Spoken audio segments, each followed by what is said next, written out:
የእመቤታችን በዓል ነው። ዛሬ የካቲት 23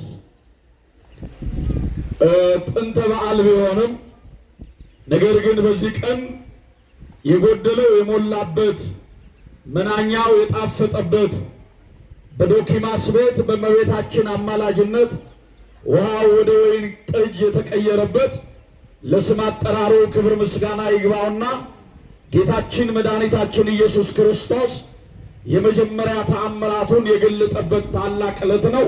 እንኳን አደረሳቸው፣ እንኳን አደረሰን። እግዚአብሔርን አመስግኑት።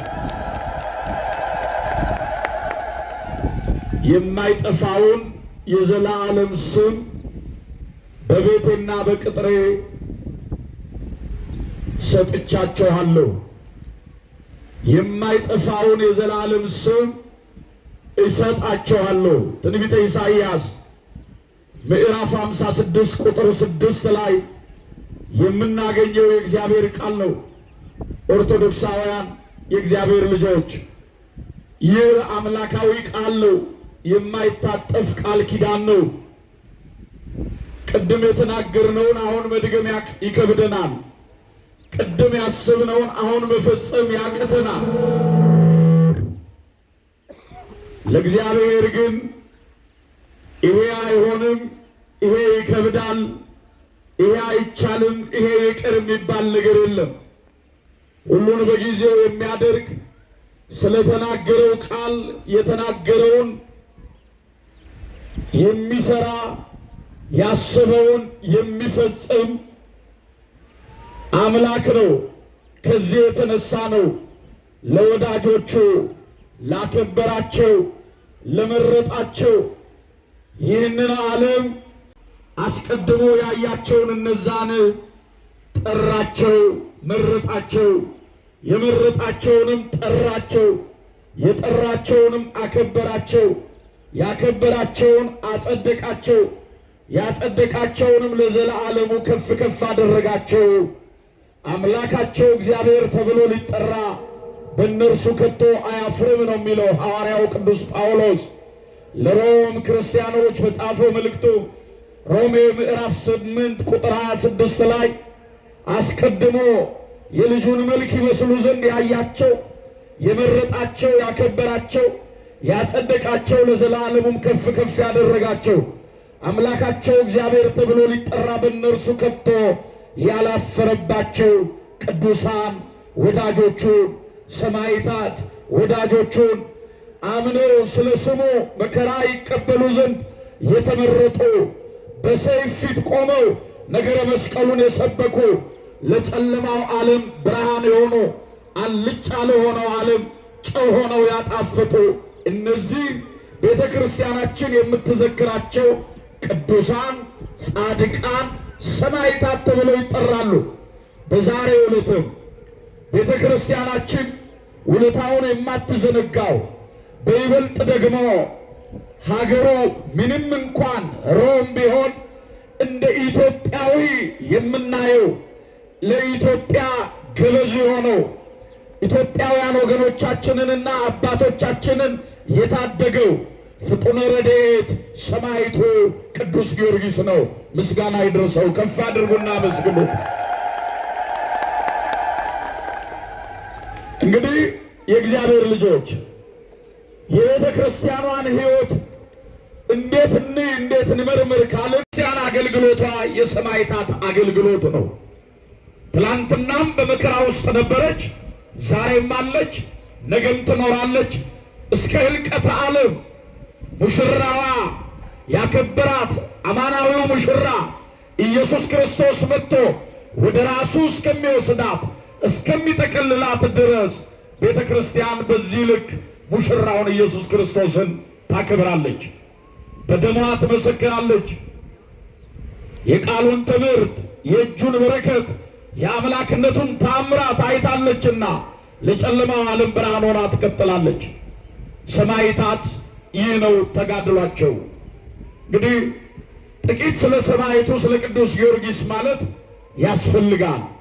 የእግዚአብሔር ልጆች ምስክሮች ድንቆች ናቸው፣ ነፍሴም ወደደቻቸው ተብሎ ነው በዚህ በመዝሙር 118 ላይ የተጻፈልን ምስክርነት ሰማዕት ማለት ምስክር ማለት ነው። ሰማዕታት ማለት ምስክሮች ማለት ነው። ስለ ስሙ ደማቸውን ያፈሰሱ አጥንታቸውን የከሰከሱ መከራ መስቀሉን የታገሱ በነገሥታት ፊት ቆመው እውነትን የመሰከሩ ቅዱስ ጳውሎስ እንዲህ ይላቸዋል። ዕብራውያን ምዕራፍ 11 ቁጥር 35-38 ጀምረን ስንመለከት እነዛ በእምነታቸው ጽናት ነገሥታትን ድል ነሱ፣ የእሳትን ኃይል አጠፉ፣ ስለ ክርስቶስ ሲሉ መከራ ተቀበሉ፣ የበግ ሌጦ ለብሰው ፍርኩታ ለፍርኩታ ገደል ለገደል ተንከራተቱ፣ የተሰጣቸውንም ተስፋ በእምነት አገኙ ነው የሚለው። በምን አገኙ? በእምነት አገኙ። ይህን ዓለም ይቺ ዓለም ትታቸው ሳይሆን ይችን ዓለም ትተው በቤቱና በቅጥሩ ውስጥ የማይጠፋ ቃል ኪዳንን ለመቀበል የጸኑ የተጉ በደማቸው የመሰከሩ ቅዱሳን ሰማዕታት ናቸው። ተስፋ ሳይቆርጡ ነገረ መስቀሉን የሰበኩ በሰይፍ ፊት ቆመው ነገረ መስቀሉን የተናገሩ ይልቁንም ኦርቶዶክሳውያን ቤተ ክርስቲያናችን ዘመነ ሰማዕታትን ስትዘክር ከዚህ ከ160 ዓመተ ምህረት እስከ 4ኛው መቶ ክፍለ ዘመን ያ ዘመን ዘመነ ሰማዕታት ይባላል። ምን ይባላል? ንገሩኛ። አባቶቻችን እንደ ጧፍ ነደው ለጨለማው ዓለም ያበሩበት፣ እንደ ሰም ቀልጠው የክርስቶስን ክብር የገለጡበት፣ የክርስቶስን ክብር የገለጡበት፣ ስለ ክርስቶስ መከራ እየተቀበሉ ያልጸኑትን ያጸኑበት፣ በተስፋ እግዚአብሔር የተመላለሱበት ቅዱስ ጳውሎስ በዚህ በሁለተኛ ቆሮንቶስ ምዕራፍ 6 ቁጥር 4 ላይ እንዲህ ይላል፣ በብዙ እንገፋለን፣ እንጨነቃለን፣ እናመነታለን እንጂ ተስፋ አንቆርጥም አለ። በብዙ በሉ እስቲ እንገፋለን፣ እንጨነቃለን፣ እናመነታለን እንጂ ምን አንቆርጥም። ተስፋ ባለመቁረጥ ክርስቶስን አክብረውታል ሰማዕታት። በደም ምስክር ሆነዋል። ሁለት አይነት ሰማዕታት አሉ። ሰማዕት ዘእንበለ ደም እና ደመ ሰማዕታት ተብለው የሚጠሩ ያለ ደም ሰማዕትነትን የተቀበሉ እንዲሁ ደግሞ ደማቸውን በማፍሰስ አጥንታቸውን በመከስከስ ስለ ክርስቶስ መከራ ተቀብለው ሰማዕታት ምስክር የሆኑ በነ ኔሮን ቄሳር ዘመነ 4 ዓመቱ የፈጸመው ታላቁ ሰማዕት ቅዱስ ጊዮርጊስ ነው። ማን ነው አልኳችሁ? ንገሩኝ። ቅዱስ ጊዮርጊስ የኢትዮጵያ ገበዝ ሰማዕቱ ቅዱስ ጊዮርጊስ ነው። የኢትዮጵያ ገበዝ። እንደውም አባቶቻችን በብዙ ቃል ኪዳኑን ሲተረጉሙ በአንባ ፈረሱ ላይ ተጭኖ ዓለምን በቀን የእግዚአብሔር ልጆች ከ12 ጊዜ በላይ ዓለምን ይዞራል የሚሉት። አሁንም ሰማዕቱ ቅዱስ ጊዮርጊስ ለተጨነቅነው ለኛ ፈጥኖ ይድረስልን፣ ግራ ለገባን ለኛ ፍጡነ ረድኤት በረድኤቱ ይጎብኘን። ይሄ ሰማዕት ተጋድሎን የፈጸመው በስንት ዓመቱ ነው አልኳችሁ? ንገሩኛ። በ27 ዓመቱ። በመጽሐፍ ቅዱስ ላይ እኮ ዕድሜያቸው ብቻ የተመዘገበላቸው ሰዎች አሉ። ስራቸው ሳይሆን የዕድሜያቸው ቁጥር ብቻ የተመዘገበላቸው። ከዛ መካከል የዕድሜ ባለጠጋው ማን ነው? ዕድሜህን እንደ አህያ ፈስ ሳይሆን እንደ ማቱሳላ ረጅም ያድርግልህ ነው አይደለም የሚባለው? ዕድሜ ብቻ ግን ዋጋ አለው? ንገሩኝስ። ዕድሜያችሁ ቢረዝም ስራ ከሌለው ምን ዋጋ አለው? ዕድሜያችሁ ቢጻፍ ምግባር ከሌለው ምን ዋጋ አለው? ከነፍስ የተለየ ሥጋ የሞተ እንደሆነ ምግባር የሌለው ሃይማኖትም እንዲሁ ነው የሚለው። ምን ዋጋ አለው? ሰማዕቱ ቅዱስ ጊዮርጊስ ዛሬ እኮ የምንዘክረው በይበልጥ ኢትዮጵያውያን ስለ ውለታው ብቻ አይደለም፣ ስለ ተጋድሎ የምንመሰክርለት ቤተ ክርስቲያን በልዕልናው በክብሩ የምትጠራው ብራና ዳምጣ ውስጥ የማይጠፋ የዘላለም ስም ስለሰጠው ነው። በተጋድሎ ስለጸና ነው። በምግባር ስለቀና ነው። ለጨለማው ዓለም ብርሃን ስለሆነ ነው። የእግዚአብሔር ልጆች ዕድሜያችን ብቻ ቢረዝም ምን ዋጋ አለው? በ27 ዓመቱ ነው የድል አክሊልን የተቀዳጀው። በ27 ዓመቱ ነው እችን የመከራ ዓለም ትቶ ደሙን አፍሶ በደሙ ምስክርነት ሰጥቶ በማይጠፋው በወርቅ መዝገብ ላይ ተጽፎ በአምላኩ ቀኝ የቆመው ይሄ ነው። ዛሬም በ18ኛው መቶ ክፍለ ዘመን በኢትዮጵያውያን አቆጣጠር የእግዚአብሔር ልጆች ይሄ ታላቅ ሰማዕት ጠላት አንደበቱን ከፍቶ የኢትዮጵያውያን አምላካቸው መጣ ተብሎ ነው የተነገረው። ክብርና ምስጋና ለስሙ ይሁን። በደንብ አመስግኑ። እናንተ የአባቶቻችሁ ታሪክ ነው። ይኸውላችሁ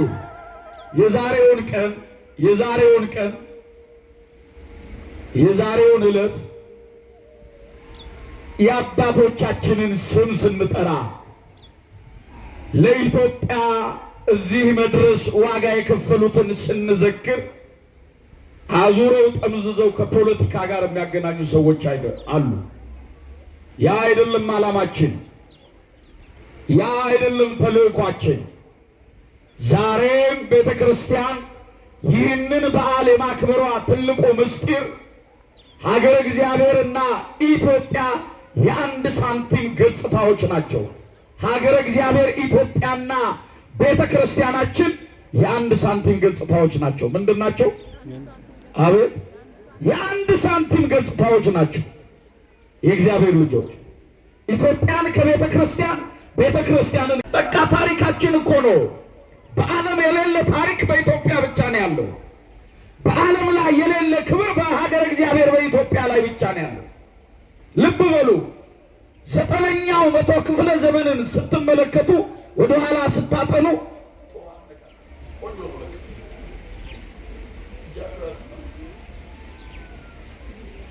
ዘጠነኛው መቶ ክፍለ ዘመንን ወደ ኋላ ዞር ብላችሁ ስትመለከቱ እነዛ አራቱ ነገስታት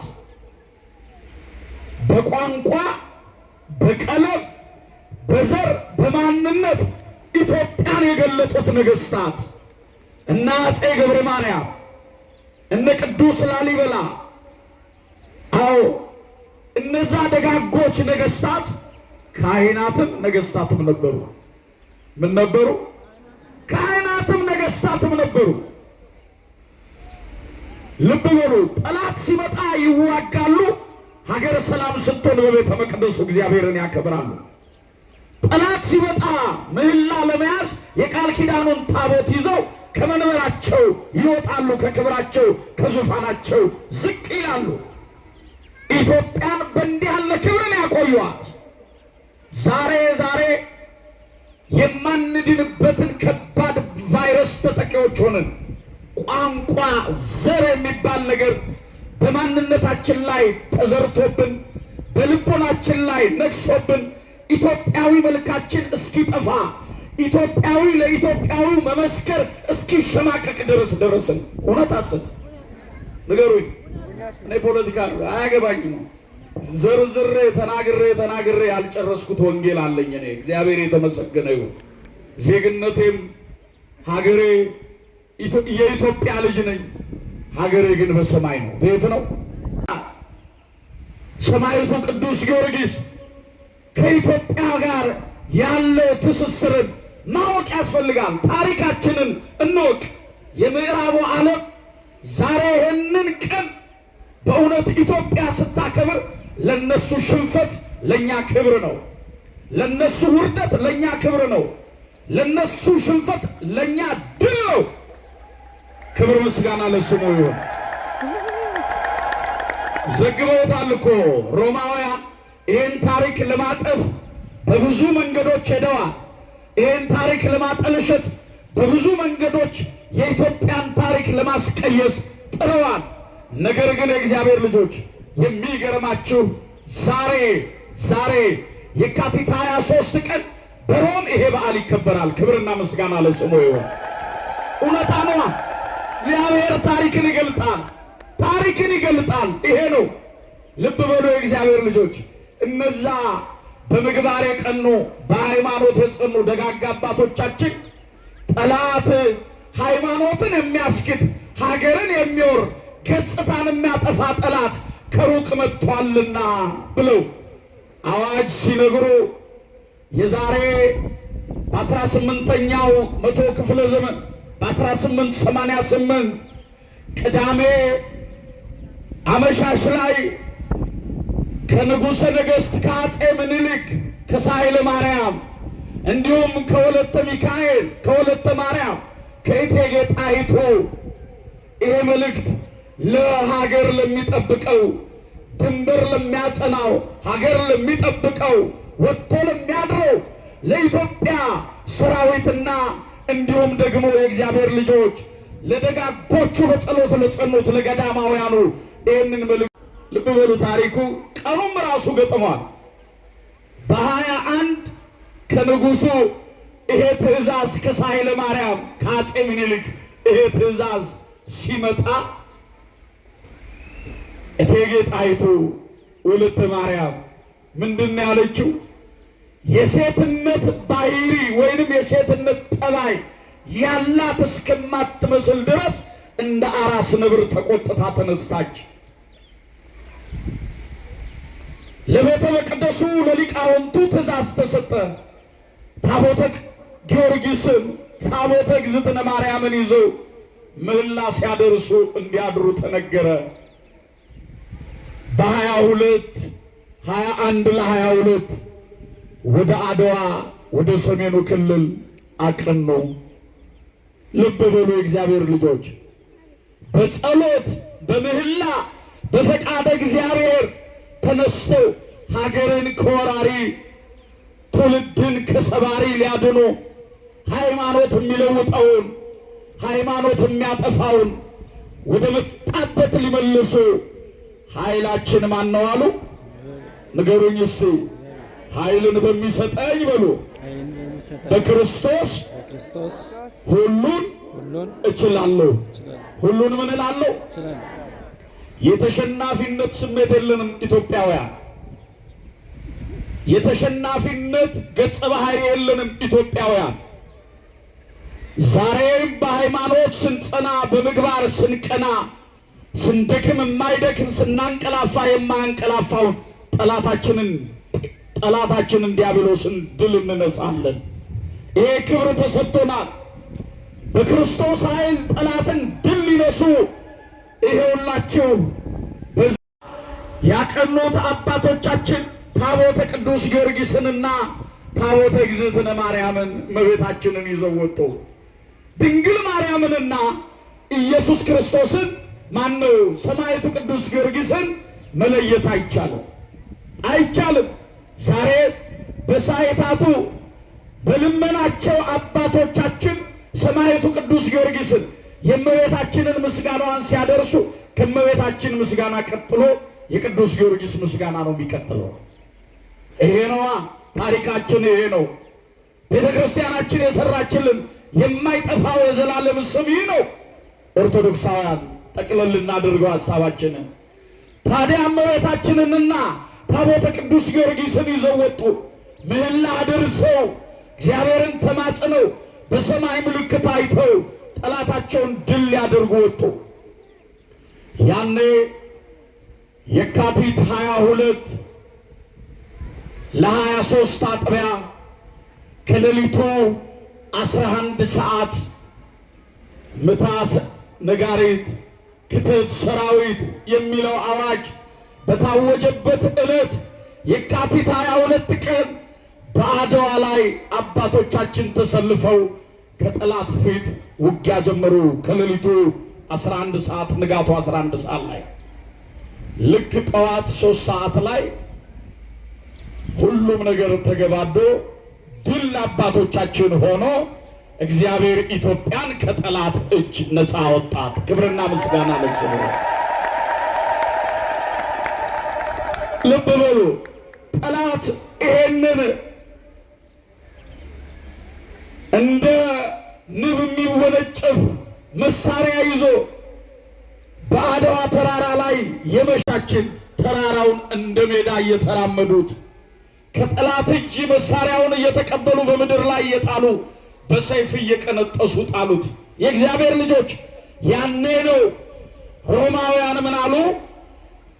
አባቶቻችን ሰማዕቱ ቅዱስ ጊዮርጊስን ይዘው ሲወጡ ሰልፉን ሲመራ ኃይልን ብርታትን ሲያጎናጽፋቸው ጠላታቸውን በፊታቸው ሲጥልላቸው ጠላቶች ምን ብለው መሰከሩ? የኢትዮጵያውያን በሉ እስቲ አምላካቸው መጣ። ምን አሉ?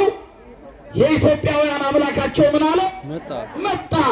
በሰማዕቱ በቅዱስ ጊዮርጊስ ላይ አድሮ እግዚአብሔር ጠላትን ድል ነሳው። ዛሬ ሰማዕቱ ቅዱስ ጊዮርጊስን የምናስብበት ቤተ ክርስቲያናችን ለዚህ ታላቅ ሰማዕት ምስክርነት የምትሰጥበት ሀገራችን ኢትዮጵያ ይህን ሰማዕት የምታከብርበት ሰማዕቱ የረዳቸውን አባቶቻችንን የምትዘክርበት በአባቶቻችን መንፈስ ሆነን የሚመጣብንን ጠላታችንን ድል እንድንነሳ ኃይልን ብርታትን እግዚአብሔርን አድርገን በጠላት አደባባይ በጠላት ፊት ስንቆም እግዚአብሔርን ማስቀደም እንደሚገባ ቤተ ክርስቲያን አብልጣ የምትዘክርበት ጊዜ ነው። ዛሬ ግን ነገሩ ተገላቢጦሽ ሆነ። ጠላት ሳይመጣብን እርስ በራስ ጠላት ሆነን፣ ጠላት ሳይወረን እርስ በራስ ጠላት ሆነን አንዱ አፈናቃይ አንዱ ተፈናቃይ ሆነ። አንዱ በላተኛ አንዱ ረሃብተኛ ሆነ። አንዱ ገፊ አንዱ ተገፊ ሆነ። እውነት ሐሰት ተናገሩ። እውነት ሐሰት። አያችሁ፣ ከቤተ መቅደሱ የሚገፋ አለ፣ ከቤተ መቅደሱ የሚገፋ አለ። ዘር ለእህል ሆኖ ሳለ እኛ ለኛ አድርገነው ተከፋፈልንበት።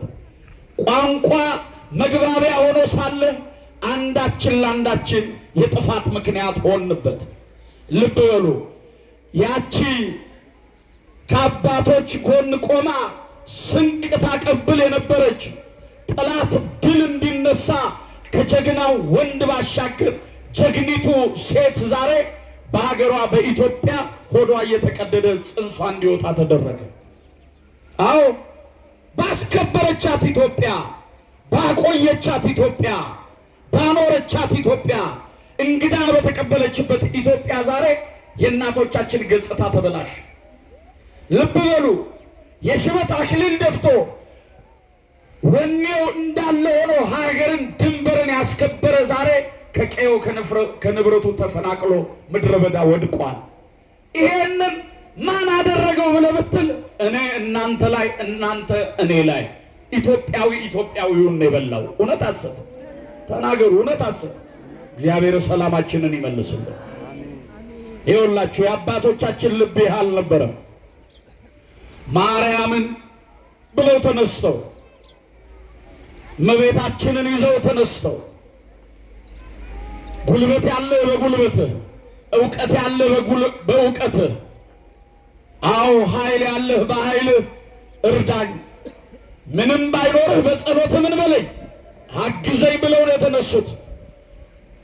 ጸሎትን አስቀድመው እግዚአብሔርን ይዘው ጠላትን ድል ነስተዋል። ዛሬ ድል የነሳንን መለያየት፣ ድል የነሳንን ጥላቻ፣ ድል የነሳንን ዘረኝነት፣ ድል የነሳንን ጎጠኝነት ማን ያስወግድልን? እግዚአብሔር እመኑኝ፣ ለጨካኝ ሕዝብ ነው እግዚአብሔር ጨካኝ ገዢ የሚያዝለት። ክፉ ስትሆን ክፉ መሪ ያዝብሃል፣ ደግ ስትሆን ደግ መሪ ይሰጥሃል እግዚአብሔር።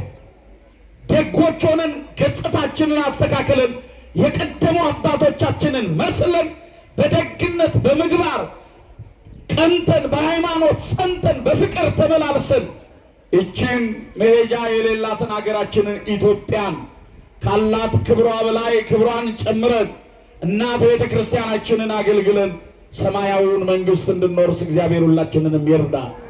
የይቅርታ ሰዎቹ ነው። ጠላትን ድል ለመንሳት ዲያብሎስን ለማራቅ ልብ በሉ። ዛሬ ሀገራችን ያለችበትን ማንነት ሁላችሁ ታውቃላችሁ። የየዕለት ተዕለት ማህበራዊ መስተጋበሮቻችንን ሁላችንም እናውቃለን። ፈተና ውስጥ ነው ያለነው፣ ችግር ውስጥ ነው ያለነው። ከዚህ ችግር ለመውጣት የቀደሙት የአባቶቻችን ጸሎት ዛሬም ኢትዮጵያን እንደሚጠብቃት እናምናለን። የእግዚአብሔር ልጆች ታዲያ እኛ ተለያይተን ይሆናል? እኛ ተቃቅረን ይሆናል? ጾማችን ታሪክ አይለውጥም? እንኳን ለኢትዮጵያ ለዓለም አይበቃም ነበረ? በዓመት እኮ ከ233 ቀናት ያላነሰ አጽዋማት አሉ። ልብ በሉ። በ3 ቀን ጾም እኮ ነው የመጣውን እሳት እንደ ጉም አብኖ ያጠፋላቸው። በ3 ቀን ጾም እኮ ነው ይቅርታው የታወጀላቸው። ጸሎታችሁን ሰምቻለሁ፣ ጾማችሁን ተቀብያለሁ ተብሎ ቃል ኪዳን የተገባላቸው የነነዌ ሰዎች በ3 ቀን ጾም ነው። 40 ቀን 40 ሌሊት እንጾማለን። ፍንክች የለም። ምክንያቱም ቂመኞች ነን፣ ዘረኞች ነን። እውነቱን ነው የምነግራችሁ። እኔ ምንም አልፈራም፣ ይቅርታ አድርጉልኝ። ቂመኞች ነን፣ ዘረኞች ነን፣ ጎጠኞች ነን። የት ሀገር ሰው ናቸው? የጎጃም ናቸው? የጎንደር ናቸው? የወሎ ናቸው ብላችሁ አንድ የምትይዙ በማርያም እውነት ሐሰት አትዋሽ። በድንግል ይኸው ታቦቱ ፊት ነው ያለነው። እውነት ሐሰት እረፍ፣ አያዋጣም። ድንግልን እነዚህ ምንም የማያውቁ እሳቱን ከውሃ የማይለዩ ልጆቻችንን እሳት ላይ ጥደናቸው አንሂድ። ቢያንስ ለነሱ በጎ ነገር እናቆይላቸው። እኔ አሁን ከዚህ በላይ ከኖርኩት በላይ ወደፊት እኖራለሁ? እግዚአብሔር ነው የሚያውቀው። ግማሹን ኖሬዋለሁ። እውነቴን ነው የምላችሁ። የነገን የሚያውቃት እግዚአብሔር ነው። ሞትን ያህል ባላጋራ በየደጃችን እያንኳኳ አንከፋፈል፣ አንለያይ። እቺ ሀገር የምታበቅለው ጤፍ ነው። ጤፍ ደግሞ የሚሰጠን ምንድን ነው? አንድ እንጀራ እየበላን ጎረቤት ከጎረቤት እኮ የአንዱ ጎረቤት የአንዱን ጎረቤት ግድግዳ ደግፎ ያለባት ሀገር ላይ እኮ ነው ያለነው። ምን አነጣጠለን? ምን አለያየን? የቀደሙትን እንመልከት። ከአራቱም አቅጣጫ መጥተው ከሰሜኑ፣ ከደቡቡ፣ ከምስራቁ፣ ከምዕራቡ መጥተው ጠላትን እንደ አንድ ቃል ተናጋሪ እንደ አንድ ልብ መካሪ ድል የነሱትን አባቶቻችሁን አታዩ? ዛሬ ያ ወኔ የት ሄደ? ያ አንድነት የት ሄደ? ያ ሰላም የት ሄደ? ያ ፍቅር የት ሄደ? የትኛው ጠላት ዘረፈን? የትኛው ጠላት መጥቶ በንጹህ ዘር መካከል እንክርዳድን ዘራብን? እንመርምር። እነ ተክለ ሃይማኖት 41 ዘመን ወንጌል የሰበኩላት በቃለ እግዚአብሔር ያረሰረሷት ሀገረ እግዚአብሔር ኢትዮጵያ የበቀለባት ቃለ እግዚአብሔር እንጂ ዘረኝነት፣ ጎጠኝነት አይደለም። ፍጹም የምቃወመው ሐሳብ ስለሆነ ነው ደጋግሜ የማነሳላችሁ። የትም አያደርሰን። እግዚአብሔር አንድነቱን ይስጠን፣ ሰላምን እርስ በራስ ተደጋግፈን አይቀርምና የቀን የሰዓት የአጠራር የሁኔታ ልዩነት ነው እንጂ ሁላችንም መንገደኞች ነን። ስንሄድ መንገዳችንን እግዚአብሔር ያቀናልን። እኔ አንድ ነገር እለምናችኋለሁ። ዛሬ የ18ኛው መቶ ክፍለ ዘመን ታሪክ አምጥተን እዚህ ጋር ስንዘክር እግዚአብሔር ያደረገልንን ነገር ስናወራ የእግዚአብሔር ልጆች ከዚህ በኋላ ደግሞ ለሚቀጥለው ትውልድ ክፉ ነገር ትተን እንዳንሄድ ዛሬ እንደው በሰማያዊቱ በቅዱስ ጊዮርጊስ በታላቁ መልአክ በቅዱስ ሚካኤል ስም ነው የምለምናችሁ። እዚሁ ይቅርታ ተጠያይቀን እንለያይ። እሺ በሉኝ እስቲ። ጾማችን በምን የታጀበ ይሁን? በይቅርታ። ስግደታችን በምን ይታጀብ? ንገሩኛ። በይቅርታ፣ በሰላም። አዎ ከዚህ በላይ ምንም ነገር የለም። እንታረቅ፣ ግድ የላችሁ እንታረቅ። የሚያዋጣን እርቅ ብቻ ነው። የሚያዋጣን አንድነት ብቻ ነው። የእግዚአብሔር ልጆች እግዚአብሔር ምንም አላጎደለብንም። በ3 ወር ዝናብ ዓመት እየቀለበን ነው፣ እያኖረን ነው። በ3 ወር ዝናብ 9 ወር ዝናብ ዘንቦ እኮ በበረዶ ላይ ሆነው ገና ምግባቸውን 2 ወር ሲቀራቸው ወደ ቤታቸው የሚሰበስቡ ምዕራባውያን እኮ አሉ። እኛ በ3 ወር ዝናብ በዝናብ አብቅሎ በፀሐይ አብስሎ በንፋስ አለምልሞ ማን እየመገበን ነው? እረ ይሄ ጌታ ከኛ ጋር ነው። ይሄ አምላክ ከኛ ጋር ነው። ፊቱን እንዳያዞርብን መልካሞችን ቀኖች ላይ የሚፈልግ ሰው መላሱን ከክፉ አንደበቱን ሽንገላ ተንኮል ከመናገር ይከልክል፣ ከክፉ ፈቀቅ ይበል። ሰላምን ይሻት ይከተላት። የጌታ ዓይኖች ወደ ጻድቃን ጆሮቹም ለጸሎታቸው ተከፍታለች ተብሎ ነው የተጻፈው አንደኛ ጴጥሮስ ምዕራፍ 3 ቁጥር 10 ላይ። ሕይወትን ሊወድ መልካም ቀንን የነሱ አምላክ እንዲለመነ የአባቶቻችን አምላክ እንዲለመነ እርስ በራሳችን እንዲያስማማን ምን እንባባል? በማርያም ንገሩኝ። አቤት እዚህ ያላችሁ ብቻ አይደለም፣ እቤት ትንሽ ተነካክታችሁ የመጣችሁ ጠዋት ወደ ስራ ሲሄድ ጎሸም አላረግሽው ጠቅ አላረግሽው እየተበሳጨ አልሄድም፣ ሰውን ትቶ አልሄድም፣ ትራንስፖርት ረስቶ አልሄድም። ስትመጣ ሳንታ እንደ አራስ ነብር እንደው ገና ከውጭ ስትገባ በርህን በርግጫ የምትመጣው አታቆምም? እቤት እናትህ አይደል የምትጠብቅህ? የልጆችህ እናት ያንተ እናት እኮ ነች የምትጠብቅህ። ይሄንን ነው ማሰብ ያለብን። በስራ በድንበር በአካባቢ በእድር የተጣላን ሰዎች እስቲ እንነሳ። ዛሬ ያልተጣላ የለም። እንነሳ። አትነሱ? ተነሱ አትዩም? ተነሱ፣ ይቅርታ ተባባሉ። አዎ ተነሱ፣ ሁላችሁም ቁም። ልጆች አትነሱ። በአገልግሎት አልተጣላችሁም እናንተ? ተነሱ ሁላችሁ አባቶችም ይቅርታ ተነሱ። ሁላችንም እንነሳ። ይሄ ነው በቃ። በሉ እግዚአብሔር ይቅር እንዲለን ምን እንባባል? ነቢየ እግዚአብሔር ቅዱስ ዳዊት እግዚአብሔር ይቅር ባይ ነው ይላል። እግዚአብሔር ምንድነው? እኛም ልጆቹ ምን መሆን አለብን? ይቅር ባይ መሆን አለብን። የበደልኳችሁ፣ ያሳዘንኳችሁ፣ ያስከፋችሁ፣ በንግግሬ የጎዳችሁ፣ በመንገድ ያስቀየምኳችሁ፣ በሕይወቴ የበደልኳችሁ ይቅር በሉ። ይቅር ለእግዚአብሔር ብለናል። በሉ ምን ብለናል? በሉ እርስ በራስ ይቅርታ አድርጊልኝ እናቴ፣ ይቅርታ አድርጊልኝ አባቴ። እርስ በራስ ተጠያየቁ። በሉ ይቅር እንባባል። ኧረ መልአከ ገነት ኧረ ተው ስሞትሎት ሩት አሁን በልልታ በጭብጨባ የማይጠፋ ስም የማይጠፋውን የዘላለም ስም ምን አልኳችሁ? ሰጠዋችሁ ተብሎ ነው የተጻፈውና የማይጠፋውን ዘላለማዊ ስም አምላካችን እግዚአብሔር በማንነታችን ያጽናን፣ በፍቅራችን ያጽናን፣ በሰማይ ይጻፍልን፣ በቀኙ ያቁመን። እግዚአብሔር የተመሰገነ ይሁን። እኔ እዚህ ደብር ላይ እሰይ አይ እንግዲያውስ ድገሟታ በሉ እስቲ ሰልሷት። እግዚአብሔር የተመሰገነ ይሁን። ፍጡነ ረድኤት ሰማዕቱ ቅዱስ ጊዮርጊስ በየቤታችሁ ይግባ፣ ጉድለታችሁን ይሙላላችሁ፣ ማጣታችሁን ያርቅላችሁ፣ ልጆቻችሁን ያሳድግላችሁ፣ ከፈተና ይሰውራችሁ፣ ጤናችሁን ይስጣችሁ፣ ሆስፒታል ደጃፍ ላይ ከመቆም ይሰውራችሁ፣ በሰው እጅ ከመውደቅ ያድናችሁ፣ ከክፉ ነገር ይታደጋችሁ፣ ፍጻሜያችሁን ያሳምርላችሁ፣ ለንስሐ ሞት ያብቃችሁ፣ ለቅዱስ ሥጋው ለክቡር ደሙ ያብቃችሁ። ከፍ አድርጉና እግዚአብሔርን አመስግኑ።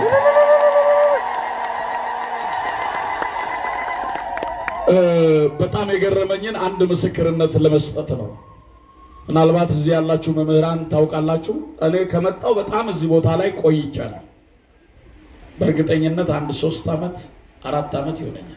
እሳቸውን በደንብ አስታውሳለሁ። ምንም የለም እንኳን ህንፃ ቤተ ክርስቲያን ምንም ነገር እና አሁን ቅድም ስገባ እመብርሃን እጄን ባፌ ነው የጫንኩት። በጣም ነው የገረመኝ። ይህንን የሚያህል ቤተ መቅደስ ነበርኩ፣ እውነት መዲናዋ ላይ ከተማዋ ላይ ነበርኩኝ ብዬ እስክል ድረስ ገረመኝ። መቼ ቢጀመር መቼ